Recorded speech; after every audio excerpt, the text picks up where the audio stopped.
Welcome to It's Rafiq. In today's video we are going to study about chapter 4, that is Introduction to Loop in C Programming. আজিৰ ভিডিওটোত আমি লুপৰ বিষয়ে পঢ়িম। প্ৰথমে আমি জানিব লাগিব লুপ কি হয়। লুপ হল যিকোনো বস্তু এটা আমি যদি ৰিপিট কৰো বাৰে বাৰে, কেতিয়াবা এনেকুৱা এটা সিচুৱেচন আহে আমাৰ প্ৰগ্ৰামত যেতিয়া আমি এটা বস্তুৱে বাৰে বাৰে ৰিপিট কৰিব লাগে, তেতিয়া আমি কি কৰিম, বস্তুটো লুপৰ ভিতৰত ৰাখি দিম। লুপৰ ভিতৰত ৰাখিলে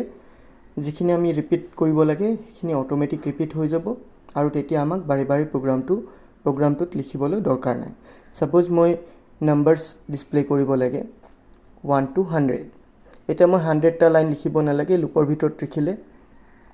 জাস্ট মই স্টাৰ্টিং নাম্বাৰ আৰু এন্ডিং নাম্বাৰটো দি দিম, বাকি লুপত নিজে নিজে ৰিপিট হৈ যাব। সো ডেফিনেশনটো আমি এনেকৈ ক'ব পাৰো, the repetition of same statement for specific number of time is called as loop. এটা এক্সাম্পল দিয়া আছে বুকত, এটা সি প্রোগ্রামিং লিখা আছে, তাতে এটা স্টেটমেন্ট ডিসপ্লে করা হৈছে, I read in class 10 under Seba. এই স্টেটমেন্টটো 5 টাইমস ডিসপ্লে করা হৈছে। এতিয়া এটা বস্তু বাৰে বাৰে ৰিপিট হৈ আছে, সেম স্টেটমেন্টে ৰিপিট হৈ আছে, কিন্তু আমি 5 টাইম লিখিব লগা হৈছে। কিন্তু এই বস্তুখিনি যদি আমি এই স্টেটমেন্টটো যদি আমি লুপৰ ভিতৰত লিখো, তেতিয়া হলে আমি জাস্ট এবাৰ লিখিব লাগিব। এতিয়া 5 টাইম ইটস ফাইন, আমি লিখিম বাৰু, কিন্তু হোৱাট আমি যদি 1000 বাৰ লিখিব লাগে বা 10000 লিখিব লাগে বা 1 লাখ টাইম লিখিব লাগে, তেতিয়া কি হ'ব, আমি ইমান হি লিখাটো পসিবল নহব। At that scenario we use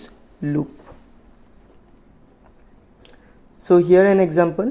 ইয়াতে এটা loop use কৰা হৈছে। loopটো হল while loop. loopত কি কৰিছে, এটা ভেৰিয়েবল আছে int I equal 0, ইয়াতে I টো হল ইন্টিজাৰ ভেৰিয়েবল আৰু ইয়াতে এটা কন্ডিশন দিয়া হৈছে while I less than 5, means যেতিয়ালৈ I value less than 5 থাকিব তেতিয়ালৈ এইটো কন্ডিশনটো চলি থাকিব।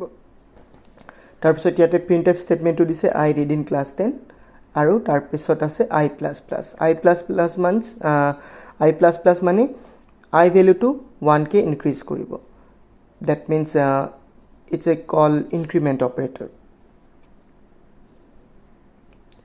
তাৰপিছত এইটো প্ৰগ্ৰাম আমি যেতিয়া এক্সিকিউট কৰিম, ইয়াৰ স্টাৰ্টিং ভ্যালু হল 0, প্ৰথমে এই স্টেটমেন্টটো এবাৰ ডিসপ্লে কৰিব, তাৰপিছত 0 + 1 1 হৈ যাব I ভ্যালু। আকৌ ইয়াত while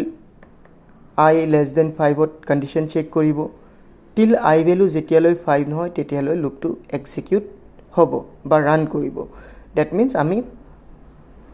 এই পাৰ্টিকুলাৰ printf স্টেটমেন্টটো 5 টাইমস দেখা পাম। টাইপস অফ লুপ ইন সি, আমি সি প্ৰগ্ৰামিঙত মেইনলি তিনিটা লুপ দেখা পাওঁ, while loop, do while loop and for loop. আকৌ এই তিনিটা লুপক আমি দুটা ক্যাটাগৰীত ডিভাইড কৰিব পাৰো, entry control and exit control. ইয়াতে বুকত দিয়া নাই, but still you should know. Entry control লুপত কি কৰে, কন্ডিশনটো বিগিনিঙতে চেক কৰে। যদি কন্ডিশনটো ট্ৰু হয় তেতিয়াহে প্ৰগ্ৰামটো এক্সিকিউট হ'ব। ফৰ এক্সাম্পল, আগৰ প্ৰগ্ৰামটো যেটো while loopৰ প্ৰগ্ৰাম আছিলে, ইয়াতে সাবা লুপৰ ভিতৰত সোমোৱাৰ আগতে কন্ডিশন চেক হৈছে I ভ্যালু less than 5 হয় নে নহয়।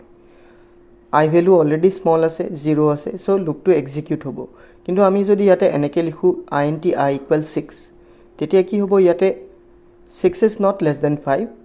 কন্ডিশনটো ফলছ হ'ব। ফলছ হোৱাৰ লগে লগে এইটো লুপৰ ভিতৰত যিমান কেইটা স্টেটমেন্ট আছে, এই দুটা স্টেটমেন্ট আছে, এই দুটা স্টেটমেন্ট এক্সিকিউট নকৰে, ডাইৰেক্টলি এক্সিট হৈ যাব। এক্সিট হয় ৰিটাৰ্ন 0 স্টেটমেন্টটো ৰান কৰিব। সো এন্ট্ৰি কন্ট্ৰোল লুপত কন্ডিশনটো আগতে চেক কৰা হয় আৰু এক্সিট কন্ট্ৰোল লুপত লুপটো এবাৰ এক্সিকিউট কৰাৰ পাছত চেক কৰা হয়। এন্ট্ৰি কন্ট্ৰোল লুপৰ এক্সাম্পল হল while loop and for loop, and exit control loopৰ এক্সাম্পল হল do while loop. এইটো মনত ৰাখিবা, do while loopত কি হ'ব, যদিও আমাৰ কন্ডিশনটো ফলছ হয়, লুপটো এটলিষ্ট এবাৰ ৰান কৰিব পাৰে, কিন্তু লুপটো ৰান হোৱাৰ পাছত যেতিয়া লুপৰ পৰা ওলাব তেতিয়া কণ্ডিশ্যনটো চেক হ'ব আৰু যদি কণ্ডিশ্যনটো ট্ৰু হয় লুপটো ৰিপিট কৰিব বাট যদি কণ্ডিশ্যনটো ফলছ হয় লুপটো টাৰ্মিনেট বা লুপটোৰ পৰা এক্সিট হৈ যাব কিন্তু while আৰু for লুপত কণ্ডিশ্যনটো এন্ট্ৰিতে চেক হ'ব যদি ফলছ হয় লুপৰ পৰা ওলাই যাব লুপৰ ভিতৰত যিমানেই ষ্টেটমেণ্ট নাথাকক ফাৰ্ষ্ট ছেকেণ্ড থাৰ্ড এটাও ষ্টেটমেণ্ট এক্সিকিউট নকৰে লুপৰ পৰা ডাইৰেক্টলি ওলাই যাব কিন্তু যদি কণ্ডিশ্যন ট্ৰু হয় ফাৰ্ষ্ট প্ৰথম ষ্টেটমেণ্টটো এক্সিকিউট কৰিব তাৰপিছত ছেকেণ্ডটো কৰিব তাৰপিছত থাৰ্ডটো কৰিব মিনছ লুপৰ ভিতৰত যিমানকেইটা ষ্টেটমেণ্ট আছে গোটেইকেইটা এক্সিকিউট কৰি লুপৰ পৰা ওলাই আকৌ কণ্ডিশ্যন চেক কৰিব ইয়াতে while লুপৰ ফৰ্মেটটো দিয়া হৈছে এক্সামত আহে what is while loop write the statement write the format of while loop or write the signature of while loop the format or signature is like that প্ৰথমে while থাকিব ব্ৰেকেটৰ ভিতৰত condition থাকিব কণ্ডিশ্যন চেক হ'ব যদি কণ্ডিশ্যনটো true হয় ভিতৰৰ ষ্টেটমেণ্টকেইটা execute হ'ব আৰু যদি কণ্ডিশ্যনটো ফলছ হয় আউটসাইড ষ্টেটমেণ্টটো এক্সিকিউট হ'ব মনত ৰাখিবা ফাৰ্ষ্ট ষ্টেটমেণ্ট ছেকেণ্ড ষ্টেটমেণ্ট যদি বুলি কয় তেতিয়াহ'লে ভিতৰৰ ষ্টেটমেণ্টটোকে ধৰা হ'ব আৰু যদি কয় inside statement outside statement that means inside statement হ'লে লুপৰ ভিতৰৰখিনি আৰু আউটসাইড ষ্টেটমেণ্ট বুলি ক'লে লুপৰ বাহিৰৰখিনি এতিয়া এটা মই প্ৰেক্টিকেলি প্ৰগ্ৰাম লিখি দেখাই আছোঁ মই কোড ব্লক ইউজ কৰিম এতিয়া যেহেতু বুকত কোড ব্লকে ইউজ কৰা হৈছে তোমালোকে কোড ব্লকৰ ঠাইত VS কোড আৰু ডেভ চি টাৰ্বো চি যিকোনো এপ ইউজ কৰিব পাৰা যিটো ইজি লাগে এইটো হ'ল কোড ব্লকৰ ইণ্টাৰফেচ ইয়াত প্ৰথমে এটা নিউ ফাইল লৈ ল'ম ফাইলত ক্লিক কৰি এমটি ফাইল ওকে এমটি ফাইলৰ পাছত আমি ইয়াতে তলত ষ্টেটাছ বাৰত লেংগুৱেজটো চেঞ্জ কৰিম লেংগুৱেজটো ল'ম চি আৰু C++ এতিয়া আমি প্ৰথমে হেডাৰ ফাইল লিখিব লাগিব হেডাৰ ফাইলটোত আমি লিখিম hashtag include আৰু আমাৰ হেডাৰ ফাইলটো লাগিব stdio.h std মানে standard io means input output তাৰপিছত আমাক লাগিব মেইন ফাংচন int main ইয়াত int টো হ'ল ৰিটাৰ্ণ টাইপ মিন্স আমাৰ প্ৰগ্ৰামটোই এটা ইন্টিজাৰ ভ্যালু ৰিটাৰ্ণ কৰিব আৰু মনত ৰাখিবা যেতিয়া আমি যিকোনো C প্ৰগ্ৰাম এক্সিকিউট কৰো প্ৰথমে মেইন ফাংচনটো এক্সিকিউট হয় তাৰ পাছতহে বেলেগত আহে তাৰ পাছত লাগিব ব্ৰেকেট এতিয়া চাবা মই যেতিয়া ষ্টাৰ্টিং ব্ৰেকেটটো দিছো ক্লোজিংটো অটোমেটিক্যালি আহিছে ক্লোজিংটো কাটি নিদিবা ক্লোজিংটো বিকজ দৰকাৰ পৰিবই গতিকে তোমালোকে ৰিমুভ কৰি নিদিবা এতিয়া মই Suppose এইটো স্টেটমেন্টে ডিসপ্লে কৰিম I read in class 10 for 5 times while loop use কৰিম সো প্ৰথমে আমাক এটা ভেৰিয়েবল লাগিব হেতুক আমি কাউন্টাৰ ভেৰিয়েবল বুলি কম সো ইয়াতে লিখিম int ভেৰিয়েবলটো হ'ল ইন্টিজাৰ ভেৰিয়েবল আৰু ভেৰিয়েবলটোৰ নাম I আকৌ ভেৰিয়েবলটোক আমি ইনিশিয়ালাইজ কৰিছো 0 বুলি ওকে ইয়াতে int হ'ল ডাটা টাইপ I হ'ল ভেৰিয়েবলৰ নাম আৰু 0 টো হ'ল ভ্যালু যেতিয়া আমি int I বুলি লিখিম এটো কয় ভেৰিয়েবল ডিক্লাৰেশন আৰু যেতিয়া আমি লিখিম I = 0 এই পাৰ্টটো কয় ইনিশিয়ালাইজেশন সো এটো মনত ৰাখিবা অলৰেডি ক্লাস 9 ত পাইছা still I am repeating now আমি while loop লিখিম while I less than 5 তাৰপিছত লুপৰ ভিতৰত লিখিম লুপৰ ব্ৰেকেট আহিব প্ৰথমে এটা সবা যেতিয়া মই ষ্টাৰ্টিং ব্ৰেকেট দিছো ক্লোজিংটো অটোমেটিক্যালি আহিছে এটো তোমালোকে ক্লোজ নকৰিবা কাটি নিদিবা কাৰণ ক্লোজটো লাগিবই এতিয়া আমি প্ৰথমে printf লিখিম printf আৰু ইয়াতে আমি এটা স্টেটমেন্ট লিখিম স্টেটমেন্টটো লিখিম আমি ডাবল ইনভাৰ্টেড কমাৰ ভিতৰত ডাবল ইনভাৰ্টেড কমা দিব কাৰণে বহুতে মিস্টেক কৰে কিবোৰ্ডত সিঙ্গল ইনভাৰ্টেড কমাটো দুবাৰ টাইপ কৰি দিয়ে ফৰ এক্সাম্পল এনেকে এটা সবা যেতিয়া আমি দুবাৰ টাইপ সিঙ্গেলটো দুবাৰ টাইপ কৰিম এটোৰ কালাৰটো অকমান অৰেঞ্জ টাইপৰ আহিব যেটো ৰং হয় তোমালোকে ডাবল ইনভাৰ্টেড কমা দিব লাগিব তাৰ কাৰণে কি কৰিব লাগিব শিফট কিটো প্ৰেছ কৰিবা আৰু ইনভাৰ্টেড কমা কিটো প্ৰেছ কৰিবা তেতিয়া ডাবলটো আহিব আৰু ডাবল ইনভাৰ্টেড কমা দিলে এটো ব্লু কালাৰত আহিব যদি তোমালোকে ডিফল্ট থিমত আছা আৰু যদি তোমালোকে ডাৰ্ক থিম বা বেলেগ থিম ইউজ কৰিছা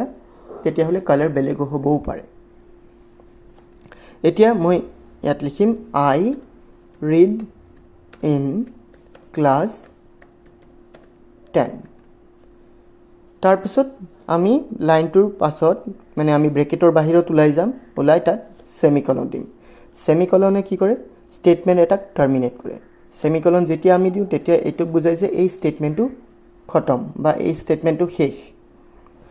এতিয়া আমি লুপৰ ভেৰিয়েবলটো ইনক্ৰিজ কৰিম কাৰণ আমি লুপৰ ভেৰিয়েবলটোক যদি আপডেট বা ইনক্ৰিজ নকৰো I ভ্যালুটো অলৱেজ 0 হৈয়ে থাকিব আৰু কন্ডিশনটো অলৱেজ ট্ৰু হৈয়ে থাকিব তাৰ মানে লুপটো ইনফিনিটি টাইম এক্সিকিউট হ'ব লুপটো যেতিয়ালৈ আমি ফোৰ্সফুলি ক্লোজ নকৰিম তেতিয়ালৈ এক্সিকিউট হৈয়ে থাকিব এতিয়া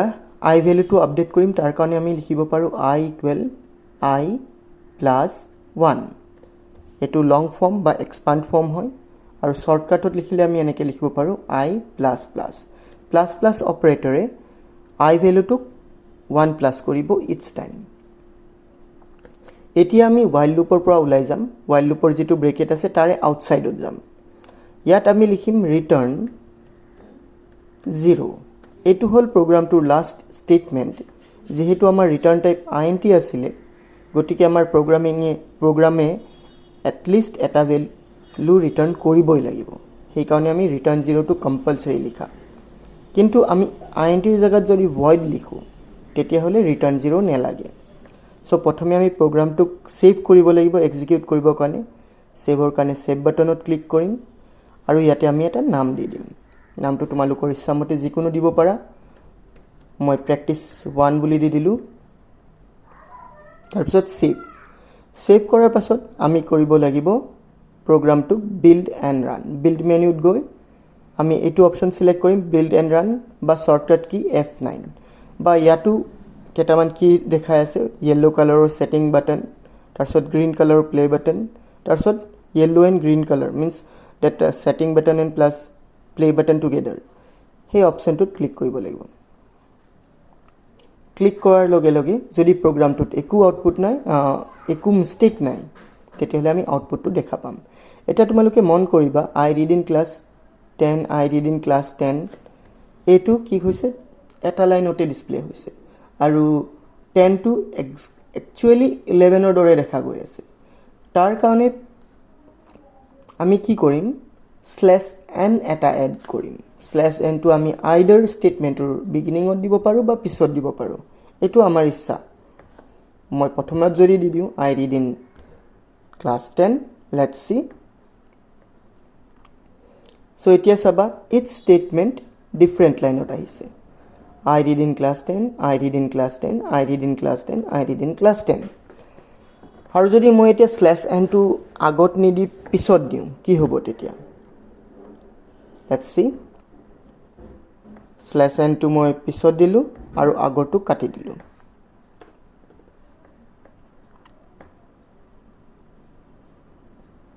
সো আউটপুটটো সেমই আগতে কি আছিল আগতে এটা নতুন লাইন দিয়ে তাৰ পিছত আউটপুটটো ডিসপ্লে কৰে এতিয়া লাইনটো ডিসপ্লে কৰাৰ পিছতহে এটা নতুন লাইন এক্সিকিউট কৰে so there is not that much difference for that /n এতিয়া যদি আমি I++ টো নিলিখো তেতিয়া কি হ'ব সো তাৰ কাৰণে মই I++ টো কাটি দিলো এতিয়া মই প্ৰগ্ৰামটোক এক্সিকিউট কৰিম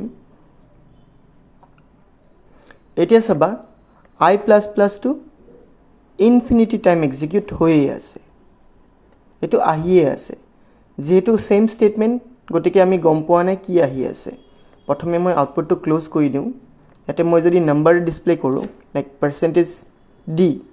%d মানে মই এটা ইন্টিজাৰ ভেৰিয়েবল ডিসপ্লে কৰি আছো আৰু ইন্টিজাৰ ভেৰিয়েবলটোৰ ভ্যালু হ'ব I ভ্যালুটো সো মই ইয়াতে I বুলি লিখি দিলো এতিয়া যদি মই প্ৰগ্ৰামটো ৰান কৰো চাবা each time 0 বুলি আছে no change each time 0 বুলি আছে because আমি I ভ্যালুটো চেঞ্জ কৰা নাই কিন্তু এতিয়া যদি আমি ইয়াতে I++ বুলি লিখি দিও নেক্সট লাইনত I প্লাছ প্লাছ এতিয়া চাবা প্ৰথমে 0 আহিব তাৰপিছত 1 আহিব তাৰপিছত 2 আহিব তাৰপিছত 3 তাৰপিছত 4 নাম্বাৰিং আহি গ'ল সো এনেকে আমি লুপৰ ভেৰিয়েবলৰ ভ্যালু আপডেট কৰিব পাৰো এতিয়া লুপটোত যিকোনো লুপত মেইনলি তিনটা পাৰ্ট থাকে প্ৰথম পাৰ্ট এইখিনি পাৰ্ট এই পাৰ্টটো কয় ইনিশিয়েলাইজেশন তাৰপিছত আমাৰ আহে কন্ডিশন এই পাৰ্টটো কন্ডিশন ইনিশিয়েলাইজেশনটোক আমি স্টাৰ্টিং ভ্যালু বুলিও ক'ব পাৰো আৰু কন্ডিশনটোক আমি ষ্টপ ভ্যালু বুলি ক'ব পাৰো মানে ইনিশিয়েলাইজেশনত আমি যেটো ভ্যালু দিম সেই ভ্যালুটোৰ পৰা লুপটো ষ্টাৰ্ট হ'ব আৰু কন্ডিশনত আমি যি ভ্যালু লিখিম তালৈ লুপটো এক্সিকিউট হ'ব তাৰপিছত ইয়াতে যে আমি i++ টো লিখিছো এইটো হল আপডেট এক্সপ্ৰেছন আপডেট এক্সপ্ৰেছনে কি কৰিব লুপৰ যেটো স্টাৰ্টিং ভ্যালু আছিলে বা ইনিশিয়েলাইজেশনত আমি যেটো ভ্যালু দিছিলো সেই ভ্যালুটো চেঞ্জ কৰিব হেতু আইদাৰ প্লাস প্লাস হ'ব পাৰে ইনক্ৰিজ হ'ব পাৰে বা আইদাৰ মাইনাস মাইনাস বা ডিক্ৰিজ হ'ব পাৰে আৰু এটো নহয় যে আমি লুপক খদাই +1 কে ইনক্ৰিজ কৰিম যদি সিচুৱেচনে ডিমান্ড কৰে আমি 2 কেও ইনক্ৰিজ কৰিব পাৰো বা 3 কেও ইনক্ৰিজ কৰিব পাৰো ফৰ এক্সাম্পল মই ইয়াতে লুপৰ কন্ডিশন টিল 50 দি দিলো আৰু মই ইয়াতে i++ অৰ ঠাইত লিখিলো i = i + 3 এতিয়া চাবা লুপৰ ভ্যালুটো 3 কে ইনক্ৰিজ হ'ব so let's execute the program so ইয়াতে আউটপুটত চোৱা 9 প্ৰথমে আছে 0 3 6 9 means 3 stable ইয়াত ৰিপিট হৈছে till 48 এক্সিকিউট হৈছে after 48 plus 3 51 হৈ যায় 51 to 58 কে লেস নহয় গটিকে লুপৰ পৰা এক্সিকিউট লুপৰ পৰা এক্সিট হৈ গল সো এনেকে আমাৰ while লুপে কাম কৰে while লুপৰ পাছত আহিল do while লুপ দুটা অলমোস্ট সেম হয় ইয়াত বিশেষ একো ডিফাৰেন্স নাই জাস্ট while লুপত কি হয় লুপৰ কন্ডিশনটো আফটাৰ চেক হয় প্ৰথমে আমি while লুপত এটা বস্তু টেস্ট কৰো কি হ'ব যদি আমাৰ লুপৰ কন্ডিশনটো ফলছ হয় ইয়াতে i = 0 দিয়া আছে মই যদি কন্ডিশনটো এনেকে লিখো i > 5 যেতিয়া i > 5 হ'ব তেতিয়া হে প্ৰগ্ৰামটো এক্সিকিউট হ'ব কিন্তু মোৰ i ভ্যালু আছে 0 সো এতিয়া কি হ'ব এতিয়া যদি মই প্ৰগ্ৰামটো এক্সিকিউট কৰো there is no output while লুপত কি হয় as long as the condition is true the loop will execute but if the condition is false the loop will exit or the loop will terminate now the same program আমি যদি do while loopত লিখো do while loopৰ কাৰণে কি কৰিম কন্ডিশনটো আমি যেটো ঠাইত লিখিছো তাৰ জায়গাত আমি জাস্ট do বুলি লিখিম কন্ডিশনৰ ঠাইত আমি do লিখিলো এতিয়া লুপৰ পৰা যেতিয়া আমি এক্সিট হম মিন্স ব্ৰেকেট ক্লোজৰ পাছত আমি কন্ডিশনটো লিখিম সো ব্ৰেকেট ক্লোজ ইয়াতে হৈ আছে লাইন নম্বৰ 9 ত ইয়াতে আমি কন্ডিশনটো লিখিম while আমি আগৰ কন্ডিশনটো লিখি দিও i > 5 means কন্ডিশনটো এটো ফলছ হয় আৰু যেতিয়া আমি do while লিখো do while loop লিখিম তেতিয়া আমি কন্ডিশনটো লিখাৰ পাছত সেমিকলন দিব লাগিব কিন্তু while loopত সেমিকলন দিব নালাগে এটো মনত ৰাখিবা এতিয়া মই যদি প্ৰগ্ৰামটো এক্সিকিউট কৰো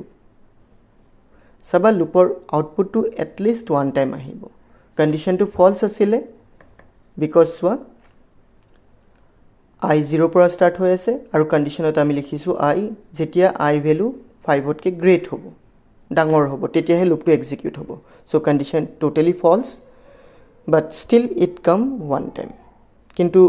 i value to 5 বুলি আহা না i value to আহিছে 0 বুলি because আমি ইনিশিয়ালাইজ কৰিছিলো 0 ৰে সো do while loop এনেকি কাম কৰে do while loopত কি কৰে প্ৰথমে স্টেটমেন্ট খিনি এক্সিকিউট হ'ব ভিতৰত আমি যি লিখিছো স্টেটমেন্ট খিনি এক্সিকিউট হ'ব এক্সিকিউট কৰাৰ পাছত হে কন্ডিশনটো চেক হ'ব যদি কন্ডিশন ফুলফিল কৰে তেতিয়া হলে আকৌ ৰিপিট হ'ব আৰু যদি কন্ডিশন ফুলফিল নকৰে ৰিপিট নকৰে ইয়াৰটো তিনিটা পাৰ্ট থাকিব এটো পাৰ্ট হল ইনিশিয়েলাইজেশন এটো পাৰ্ট হল আপডেট এক্সপ্ৰেছন বা ইনক্ৰিমেন্ট ডিক্ৰিমেন্ট আৰু লাষ্টৰ পাৰ্টটো হল কন্ডিশন এটা do while loopত যদি কন্ডিশনটো ট্ৰু হয় আমি লেছ দেনৰ ঠাইত যদি গ্ৰেটাৰ দেনৰ ঠাইত যদি আমি লেছ দেন লিখোঁ তেতিয়াহ'লে চাবা এই লুপটো এটলিষ্ট দুবাৰ ৰান কৰিব। চ' দুবাৰ আহিলে, দুবাৰ অহাৰ কাৰণ হ'ল প্ৰথম 0টো আছিলে ৰান হ'লেই, ছেকেণ্ড টাইম 0 + 3 3 ৰান হ'ল, তাৰপিছত আকৌ 3 + 3 6, তেতিয়া কি হ'ল 3 + 3 6 হোৱাৰ লগে লগে কণ্ডিশ্যনটো ফল্ছ হৈ গ'ল। আমাৰ কণ্ডিশ্যন আছিল I less than 5, so' condition false হোৱাৰ লগে লগে লুপৰ পৰা ওলাই আহিলে। আই হোপ তোমালোকে বুজি পাইছা। ফৰ লুপটো হোৱাইল আৰু ডু হোৱাইলতকৈ অকণমান বেলেগ হয়। আমি নেক্সট ভিডিঅ'ত আলোচনা কৰিম ফৰ লুপৰ বিষয়ে। আৰু লুপৰ বিষয়ে অলৰেডি মই ইংলিছত এক্সপ্লেইন কৰা আছে প্ৰিভিয়াছ লাষ্ট ইয়েৰ ভিডিঅ'ত, তোমালোকে তাত চাব পাৰা। এইটো video' mainly for the Assamese speaking student. So stay tuned. Subscribe to my channel to get latest updates about this computer science question answers or explanations. And if you have any confusion on any particular program, you can write in comment section. Definitely I'll try to help. Thank you for watching. See you in a new video. Till then, take care and bye.